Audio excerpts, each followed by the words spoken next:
Ny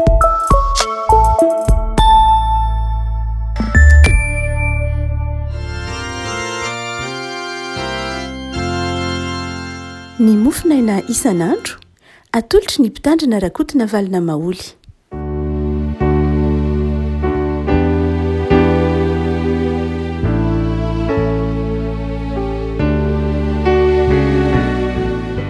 Nampifaliana no iarabanantsika hatratry alatsinainy 7 ny volana Jona ity. Ny mofinaina izay voalahatra ifampahirizana afako dia ny filazan-tsaramasina araka ny marika. Marika toko 7, marika toko 7 andininy voalohany ka hatramin'ny andininy fahaenina. Marika toko 7 andininy voalohany ka hatramin'ny andininy fahaenina amin'ny anaran'i Jesosy. Ary niditra tao amin'ny sinagoga indray Jesosy. Ary nisy lehilahy anankiray maty tanana teo. Ary nizaha taratra azy ny olona na hasitrana io amin'ny sabata izy na tsia mba hiampangany azy. Dia hoy Jesosy tamin'ilay lehilahy maty tanana, mitsangana etsy afovoany. Ary hoy koa izy tamin'ny olona, inona no mety atao amin'ny sabata? Ny manao soa va sa ny manao ratsy? Ny mamonjy aina va sa ny mahafaty? Fa tsy nety niteny ny olona ary noho nijerijery azy tamin'ny fahatezerana Jesosy sady nalahelo noho ny hamafin'ny fony dia hoy izy tamin'ilay lehilahy, ahinjiro ny tananao. Dia nahinjiny ka sitrana ny tanany. Ary lasa nivoaka ny fariseho ka niaraka tamin'izay dia niray tetika tamin'ny Herodianina izy hanohitra an'i Jesosy mba hahafaty azy. Ray Masino, manao masinana amin'ny fahamarinana ny teninao no fahamarinana. Amen. Sabata ny andro, hoy marika amin'ny marika toko 2:7 sy ny marika toko 7:1 dia sabata ny andro. Tapany voalohany amin'ilay sabata dia naona ny mpianatra ary nandeha namakivaky tanimbary dia nioty salohim-bary dia ny ampandehanana ary izay tsy fanao mihitsy amin'ny sabata. Kanefa dia navelan'i Jesosy nioty salohim-bary ny mpianatra ary dia nahatezitra mafy ny mpisorony zany, na ny olana ny fariseho zany. Ary hoy Jesosy tamin'ny fehiteniny amin'ny marika toko 2:7 manao hoe ny sabata natao an'ny olona fa tsy ny olona natao ho an'ny sabata. Tompony sabata ny zanak'olona. Amin'ny toko 7 indray dia namonjy sabata Jesosy, namonjy ny fotoam-pivavahana sabata tany amin'ny tempoly.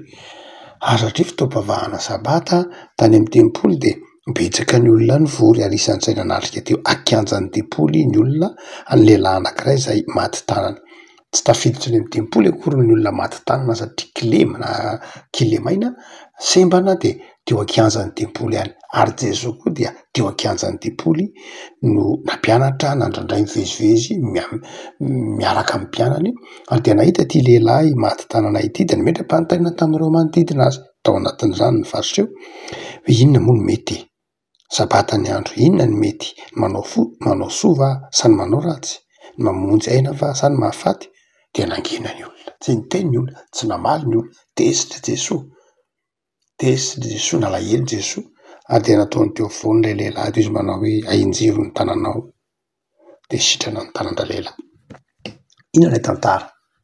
Inona ny zavatra hevi-panahy tiany marika ampitaina amintsika? Mazava aloha fampianarana momba ny sabata tsy dikevitra mihitsy ao anatin'ny baiboly fa zava-dehibe ny sabata. Ny bokin'ny Exodosy, toko 13, manontolo, ny boky Levitikosy, ny bokin'ny Nomery dia miresaka indrindra ny mahazava-dehibe ny sabata. Atao maty izay tsy manaja ny sabata. Ao amin'ny boky Nomery toko 10:20 Nomery toko 10:20 dia nisy lehilahy izay nandeha nanangona kitay tamin'ny andro sabata. Ary dia nisamboron'ny olona no entina teo Mosesy sy Arona dia nanontaniana ny hevitr'Andriamanitra. Dia Andriamanitra manao hoe toray vato io lehilahy tsy manaja ny sabata io. Fa eto amin'ity marika toko 7 ity, Jesosy dia nanasitrana tamin'ny sabata. Fa maninona ilay lehilahy izay ao amin'ny Nomery toko 10:30 no toram-bato rehefa naka kitay tamin'ny sabata? Fa maninona Jesosy eto no manasitrana ny olona amin'ny andro sabata? Inona ny mahasamy hafa azy? fangamo Jesosy tsy Andriamanitra, fangamo fa maninona Jesosy tsy manaja ny sabata nefa mampianatra ny olona hanaja ny sabata. Raha ohatra ka somary mijery maimaika isika de teny mety sanatria tsara ny Jesosy mihitsy manao hoe manaonao foana, na sanatria teny tsy tokony natao ny sabata, tokony hanaja ny sabata. Zay fomba fijery zay mihitsy anefa no ahitsy ny marika eto. Inona no ahitsy ny marika? Lay tenin'i Jesosy ao amin'ny toko 7:20 mazava manao hoe ny sabata nge natao ho an'ny olona fa tsy ny olona natao ho an'ny sabata. Inona dika zany revako malala? Mahasamihafa an' Jesosy lay lehilahy ao amin'ny toko 10:20 de zao lay lehilahy naka kitay. Jesosy mana sitrana. Inona ny mahasamihafa ny hoe olona maka kitay sy Jesosy mana sitrana? De mazava be mihitsy. Ny kitay azo nomanina melo. Ny fakana kitay azo nomanina melo. Ny fakana kitay ho an'ny tenanao. Fakana kitay zavatra ilainao, zavatra manokana, zavatra materiel ny kitay. Zavatra materiel. Eto kosa lay lehilahy marary dia olona ny resahana eo fa tsy kitay. Ary olona zay tokony hanana ny maha-izy azy ny dignité an'ilay olona mihitsy eto, lay maha olona an'ilay olona mihitsy eto no simba. Hoy ny filazan'ny marika manao hoe maty tanana izy. Inona dika teny hoe maty tanana? Tsy mahetsika ny tanana. Inona moa ny anjara toeran'ny tanana? Fantatsika rehetra fa ny tanana ny mandray, ny tanana ny miasa, ny tanana ny mamelona. Ary ity olona maty tanana ity tsy tafiditra tao amin'ny tempoly akory ary satria Kilemana eo amin'ny kianjan'ny tempoly. Zany hoe ity lehilahy maty tanana ity de zao tsy hoe ny tanany ihany ny maty fa ny fivelomany koa. Tsy hoe ny tanany ihany ny maty fa izao koa ny asany koa. Tsy hoe ny tanany ihany ny maty fa na ny finoany aza, na ny fivavahany aza de zao tsy nanana fahafahana, tsy nanana akse niditra tao amin'ny tempoly akory izy fa eny an-kianjan'ny tempoly. Ary mihoatra noho zany mihitsy ary de oharina amin'ny olona semba na maloto iny mivelona amin'ny ataka sy tsy mahavelo tena fa miankina, tsy mahavelo tena fa tolorana sy omena. Zany olona izany no tojon'ny Jesosy. Samy hafa mihitsy am'ilay hoe olona maka kitay Jesosy raha nana sitrana ity lehilahy ity. Ny fivavahana mihitsy zany eto no tiany Jesosy takatritsika hoe inona moa ny atao hoe fivavahana. Ary inona ny toetran'ny olona mivavaka? Inona ny toetran'izany olona mivavaka? Inona zany toetran'ny olona manana an'Andriamanitra zany? Inona ny toetran'izany olona mino zany? Zay nahatonga an'i Jesosy tezitra tamin'ny fariseo eto. Izay olona mpitarika, olona mpivavaka, olona mieritreritra ny tena no ho tsara sy masina. Nefa rehefa nametrahan'i Jesosy fanontaniana manao hoe inona ny mety? Manao soa ve sa ny manao ratsy? Mamonjy aina va sa ny mahafaty? De zao tsisy ny teny. Nahoana ny tsisy ny teny? Tsy hoe tsy mahafantatra ny marina fa mitsara velatsy. Tsy hoe tsy mahafantatra ny marina vakanosa. Tsy hoe tsy mahafantatra ny marina fa zao tsy te hiteny ny marina na de mahafantatra ny marina azy. Fantatry reto fariseo eto tsara mihitsy fa hoe inona ny mety? Manao soa sa manao ratsy? Mazava ho azy ny manao soa. Saingy zao tratran'ilay fiatsaram-belatsy. De nitiny Jesosy ho takatritsika rehefa malala de ny anjara toerana zany hoe mpivavaka. Ny dikany zany antsoina hoe fivavahana. Ny fivavahana de zao tsy zioka akory ny fivavahana. Raha miteny Jesosy hoe, raha miteny ny Baiboly hoe hajao ny sabata, tsy manaja sabata ho an'ny fanajana ny sabata itsika fa manaja ny sabata hanomezana voninahitra an'Andriamanitra ary manaja ny sabata hitandremantsika ny fahasalamantsika, manaja ny sabata ho an'ny olona isika sy ho an'Andriamanitra fa tsy manaja ny sabata ho amin'ny lafiny materiel. Ndraindray tsy azon'ny olona mihitsy tahaka dia amin'ny marika ndraindray ny fivavahana de heverin'ny olona fa fombafomba, heverin'ny olona fa antotana fomba na fitambarana fomba na fitambarana ritina, seremônia tsy anjery. Heverin'ny olona fa zany ny fivavahana. Marina fa misy an'izany ny fivavahana. Misy bokim-pivavahana, misy firana, misy litorjia, misy ritoaly, misy isan-karazany. Fa reny rehetra reny de zao tsy reny akory ny mamaritra hoe fifandraisana amin'Andriamanitra. fa ny finoatsika no mampifandray antsika amin'Andriamanitra. Itsika tsy mifandray amin'Andriamanitra amin'ny alalana vatandrindrina na amin'ny alalana akanjo na amin'ny alalana objet. Tsy zay ny ifandraisan'ny mpino amin'Andriamanitra fa ny finoany no ifandraisany amin'Andriamanitra. Mifandray amin'Andriamanitra amin'ny alalan'ny finoana sy ny fahatokiana n'Andriamanitra isika. Ary dia ireny zavatra ampiasaintsika ireny dia zao fitaovana, tsy azo edikevitra fa fitaovana miasa ireny, ilainy ireny. Tsy tsika mihitsy ny laza hoe tsy ilaina ny virana, tsy ilaina ny torty, tsy ilaina ny akanjo, tsy ilaina daholo ireny rehetrareny, fa tsy ireny akory ny votoatin'ny fivavahana. Fa ny votoatin'ny fivavahana dia ny fonao madio, ny votoatin'ny fivavahana dia ny fifandraisanao sy ny fahatokianao ny fitiavan'Andriamanitra. Eto nefa ireto fariseho sy ny manodidina ireto izao tsy mba nanana fahadiovampo. Tsy takany akory mahazava-dehibe ny olombelona tahaka azy. Zaran'ireto fariseho sy olona ireto raha ny hoe mahita ity lehilahy ity alemy tanana mandrakariva. Mba alaivo salantsena nge avako malala hoe ametrahana fanontaniana le olona manao inona ny mety hosotranina sa tsy hosotranina izy amin'ity sabata ity. Dia ny tian'ireto olona ireto dia manao hoe avelao izy alemy eo ihany fa hajaony sabata. Zay no nahatezitra an'i Jesoa. Ahoana avela alemy eo le olona ny andro sabata, toy ny manao hoe avelao izy alemy eo, avelao izy ho mpangataka ihany, avelao izy antra ihany, avelao izy hiankina ihany, avelao izy eo an-kianjan'ny tempolo ihany. Toy izay ny sabata. Tezitra Jesoa. Zany ve no antsoina hoe toetran'ny mpivavaka, zany ve no antsoina hoe toetran'ny olona mino. Tezitra Jesoa sady nalahelo. Nalahelo ilay lehilahy izy. Kanefa tezitra tamin'ny toe-tsainy ory hava-manana nananany reto olona reto. Zaran'ireto olona reto ary ity lehilahy ity malemy, toy ny hoe zarany aza malemy, zarany aza mangataka, zarany aza vadiran'ovana, zarany aza heliky ny fiarahamonina. Dia hojitra tsy aleonareo ve mahita olona anankiray sitrana, mahaleo tena, mahavelo tena, afaka manome voninahitra an'Andriamanitra? Ka sabata angely izy, inona moa ny sabata hoy Jesoa? Tsy hanaovana soa ve? Inona moa ny fivavahana? Tsy manafaka. Afaka malala. Tandray isika maloto fo eo anetin'izay mety ho fitahian'Andriamanitra ny fiainan'ny hafa. Tandray ny fombafombantsika, ny mahaisika tsika, sarotiny sika ary aleontsika raha mahita ny hafa manitra sy fadiran'ovana sanatra. Izay ilay toe-tsaina ory hava-manana teo ka natezitra an'i Jesoa. Tsy mba zaranao ve ho Jesoa sitrana izy? Tsy tokony ho faly ve ianao mahita olona anankiray sitrana, mahita olona anankiray afaka, mahita olona anankiray tsy mijaly, mahita azy tsy mangataka intsony, mahita azy mahavelo tena. Tsy zay ve mahafaly ianao? Saingy indrisy. Lasa ny fariseho nikiony niaraka tamin'ny Herodiana. Zany Herodiana zany dia atoko politika mpisolelaka sanatria ny Romanina. Atria ny Herodiana, ny Heroda, ireo fianakavian'i Heroda sy ireo mpiara-miasa tamin'ny Heroda no antsoina Herodiana, izay nanohana ny fanjakana Romanina, mpiray betsabetsa tamin'ny fanjakana Romanina. Ny fariseho izay olona mitopy-teny fantatra ho ditan-drazana, mitopy-teny fantatra ho mpivavaka, dia io nahavita ny raitsin-kombakomba tamin'ny mpanjana tany, ny raitsin-kombakomba tamin'ny Herodiana, tamin'ireo olona mpiray betsabetsa, mpambotry olona ny Romanina.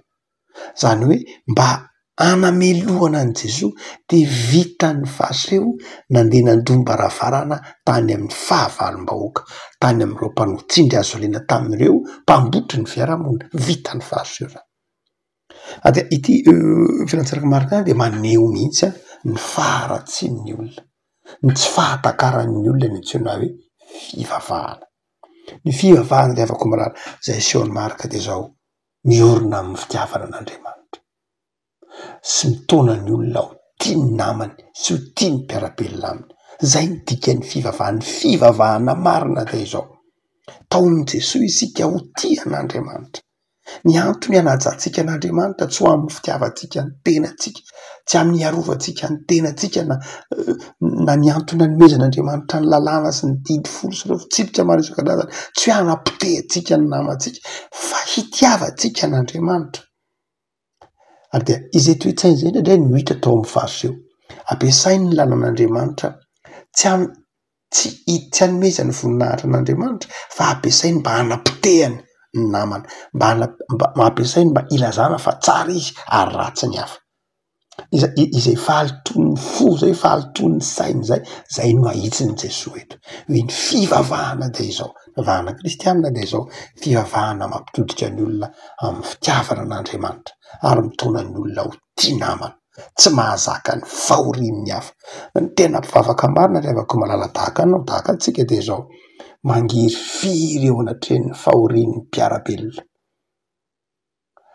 mangiry firy eo anatrehan'ny fahasairanan'ny mpiarabelona ka mitady vahaolana ho an'ireny olona voailika sy mijaly ao anatin'ny fiarahamonina ireny tsy ny fombafomba akory ny zava-dehibe Andriamanitra tsy Andriamanitra tompona amin'ny fomba zangina tesin'Andriamanitra tamin'ny tesitra ny Jesosy tamin'ny fariseho satria Andriamanitra tsy tompona amin'ny fomba tsy ny fombafomba no tompona an'Andriamanitra fa raha ny fombafomba no tompona an'Andriamanitra de champion tompon-daka ny fariseho sy ny mpanorandalana fa tsy fomba akory no tompona an'Andriamanitra tsy la endrika ivelany tsy zany ny fanompona an'Andriamanitra fa fitiavana an'Andriamanitra sy fitiavana amin'ny mpiarabelona ao amin'ny Luka moa Jesosy dia nazava mihitsy hitantsika fanoharana momba ilay Samaritana tsara fanahy zay efa nahitsiny Jesosy mihitsy tany amin'ny Luka manao hoe tandremo tsara mba andehana anao mba manaova toy izany koa fa aza manao tahaka an'ireo ireo mpitondra vavahana Jiosy nanao ohatra momba ny Samaritana tsara fanahy izy Andriamanitra de topoina amin'ny alalan'ny fitiavana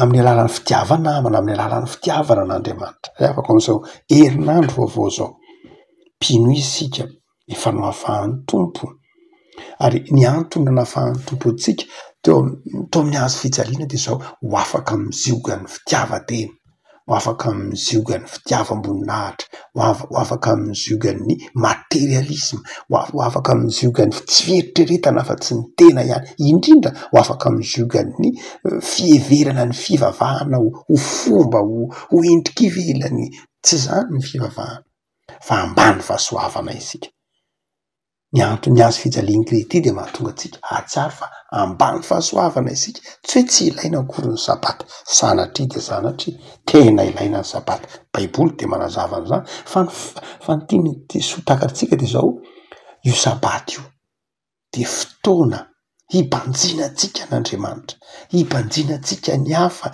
hibanjinantsika ny fitiavana ny hafa ny sabata de zao nataon'Andriamanitra ho azy nataon'Andriamanitra ho atsika koa mba hananantsika fahatoninana antsika fiadanam-po fa tsy zioga akory afaka malala amin'izao herinandro vaovao zao de mampahiry anao mba ho tsapanao fa ny fivavahana amin'Andriamanitra vavahanao amin'i Jesosy Kristy de mampianatra anao ho tia an'Andriamanitra ho tia ny mpiarabelona hangiry firy amin'izay rehetra mety mahazo ny hafa ary dia enganehanao hanana fahadiovam-po enganesika hanana fahadiovam-po amin'izany antsoina hoe fivavahana amin'ny fanarahana an'Andriamanitra fa tsy eritreritra ny hafa ho fahavalo mandrakarivana de fa mila tanana sy mila famonjena ao amintsika aza de mbola mafy ny fotsika afaka ny fanahy mas'Andriamanitra ny anokatra ny fotsika saray avy ka hananantsika fitiavana namana hananantsika fifaliana koa amin'ny fiarahamonina zay omen'ny tompo izy ro tsika vavolombelona lavakitsika tombosoranao zay noho ny amin'ny tendentsotra masina zay mampianaranao anay sy novakianay azonay amin'ny teny malagasy ity mampianatra anay ho tia namana mampianatra anay hijery ny fahantrana sy ny fangiry firian'ny hafa tsy malaky hitsara tsy malaky hanameloka tsy hanamary tena fa andohalika io natrehan'ny hazo fijalianao hamantatra ny tenanay fa ny fivavahana kasitrahanao de fivavahana manome voninahitra anao Andriamanitra fivavahana mampitodika anay amin'ny namanay sy ny mpiarabelona aminay ka hananay fahadiovam-po hitaomana ny hafa hanampiana ny hafa ao aminao da io herinandro nay vao manomboka ity Jesosy herinandro ahitana fahasalamana fifaliana herinandro hanampiana namana herinandro hanampiana mpiarabelona herinandro ny fahasoavana ao anay de atao fimpandresy zahay tary io lalana mba hitoetra amin'ny fitiavana mandrakariva de izay rehetra ataonay amin'ny herinandro vao manomboka ity Jesosy ataovy voninahitra ao so fifaliana omeonay ny fahasalamana hery tanjaka fitahiana fanambinana ahafahanay mandroso amin'ny finoana de izay mahasoa anay tompo kanefa tsy voataka ny vavanay de akinonay mba famindramponao Jesosy amen